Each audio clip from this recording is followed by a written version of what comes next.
It's 2:44 a.m. The house is quiet, but your chest is loud. You're sitting on the edge of the bed, the cold air of the room pressing against your skin. In your hand, the only source of light, the blue clinical glow of your phone screen. You've been scrolling for 20 minutes, maybe 30. Your thumb moves automatically, a ghost in the machine. And then you see her, that perfect mom on your screen. She's wearing white linen. Her hair is a perfect, effortless wave. Behind her, a kitchen that looks like a museum of order. No crumbs, no sticky fingerprints, no chaos. She's smiling at her toddler, a look of pure, uninterrupted serenity.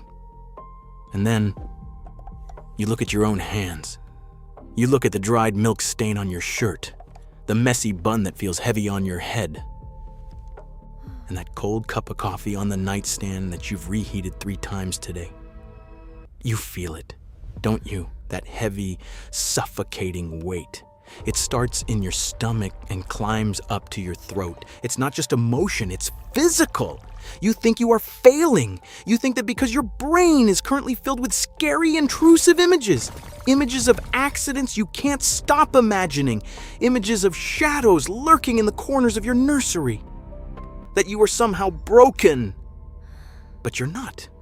You look at that woman on the screen and you think, why isn't she scared? Why is she so calm? Why am I the only one drowning in the dark? You're not. But I am here to tell you something the algorithm will never show you, something they are paid to hide. The perfect mom on your screen is the most dangerous myth of our time. She isn't a goal. She is a biological fiction, and the very exhaustion you feel right now, the very scary thoughts that keep you awake, are not signs of failure. They are evidence. In 1944, in the middle of a world at war, a man named Donald Winnicott, a pediatrician and psychoanalyst, gave the mothers of the world a gift. He didn't talk about perfect mothers. He knew that perfection is a desert. He knew that perfection kills the human connection. He coined a term that we have forgotten in the age of Instagram: the good enough mother. Not perfect, not polished, not silent, human. Winnicott understood something most systems still don't. For a child to grow and for a brain to develop resilience, they don't need a statue of perfection. They need a nervous system they can feel. A human who is tired, a human who makes mistakes, a human who repairs. When you stare at that digital perfection at 3 a.m., your brain enters a state of massive cognitive dissonance. You are trying to run a 200,000-year-old survival system on a digital environment engineered for dopamine spikes and curated lies. Of course it hurts. Of course it feels like you're losing.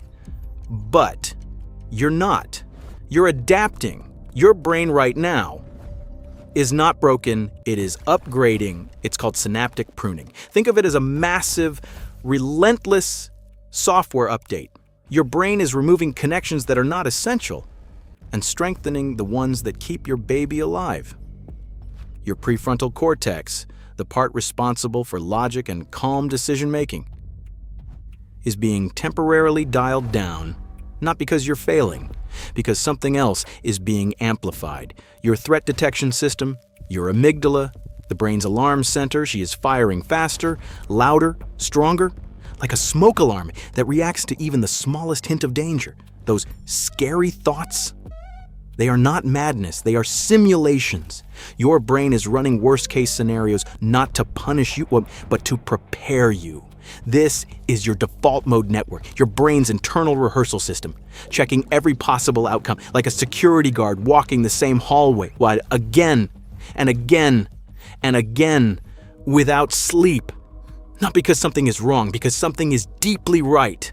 The woman in the white linen on your screen, if she isn't feeling this, if she isn't experiencing this biological noise, then she isn't showing you the truth. She is showing you the edit. You aren't failing the test. You are the only one actually taking it. And that matters more than anything. But there is a reason you feel so much shame. We call it the noise The noise is not yours. It was given to you. The noise is the collective judgment of a society that wants you to perform, not feel, to produce, not attach. It's the pressure to bounce back, to look untouched, to function like nothing irreversible just happened inside your body. It's the expectation to have a career, a clean house, a regulated baby, and a quiet mind by week 6. It's not real. It's constructed. The social media filters, the advice, the comments. They are all amplifiers of the noise. They want you to believe that your struggle is a defect, a disorder, something to fix. Even the medical system, even the DSM-5, might try to label your anxiety without fully understanding your context. And yes, for some, help is necessary. But for many, this is not pathology. This is biology under pressure. Every time you see a perfect post and swallow your own scream, every time you hide your exhaustion, like every time you pretend you're okay, you trap stress inside your body. Cortisol rises. Your nervous system tightens. There is no release. That is the real danger, not your thoughts. The silence around them. This is the weight you were never meant to carry. I call it borrowed guilt. Borrowed guilt is the shame that was handed to you and before you even had time to understand your new identity. It's the guilt of not enjoying every moment. It's the guilt of missing your old life. It's the guilt of wanting to disappear for just 1 hour. Listen carefully, it's not yours. It never was. It belongs to the system. It belongs to the noise. You are allowed to feel the shadow. You are allowed to hate the exhaustion. You are allowed to be overwhelmed by your own mind. That doesn't make you dangerous. It makes you aware. And awareness protects, because right now your brain is operating at a level of sensitivity it has never reached before. Your amygdala is hyperactive. Your body is on alert. Your senses are sharper. You are not weaker. You are expanded. You are a biological system reorganizing itself to keep another human alive. That is not failure. That is transformation. Stop trying to be the woman in the white linen. She doesn't exist. She is a digital ghost. You, the woman with the cold coffee, the racing heart, the trembling hands, you are real. And real is exactly what your baby needs.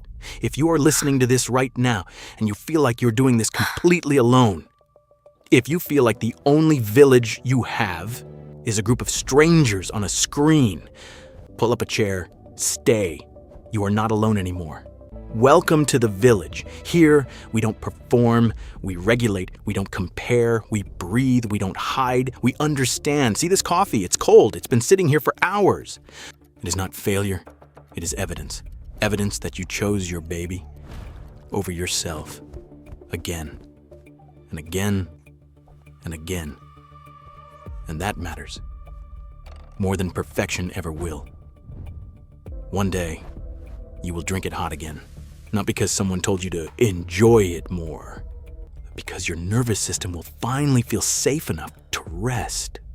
But tonight, you don't need to fix anything. You don't need to become anything. You don't need to prove anything. Just stay here, breathe. You are safe right now, in this moment. Nothing is wrong. Your baby is alive. You are here, and your body is doing exactly what it was designed to do. Drop your shoulder slowly. Let them fall. Unclench your jaw gently. You've been holding too much. Let your tongue rest. Let your breath deepen again. Slower this time. You're not in danger. You're not broken. You're not alone. The noise outside will still be there tomorrow. They will still expect the perfect mom, but the perfect mom doesn't exist. Only you do. And science already proved you are exactly who your baby needs.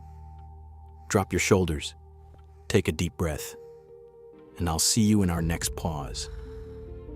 Next time, we go deeper into what your brain is really doing at 3 a.m. and why your thoughts are not your enemy.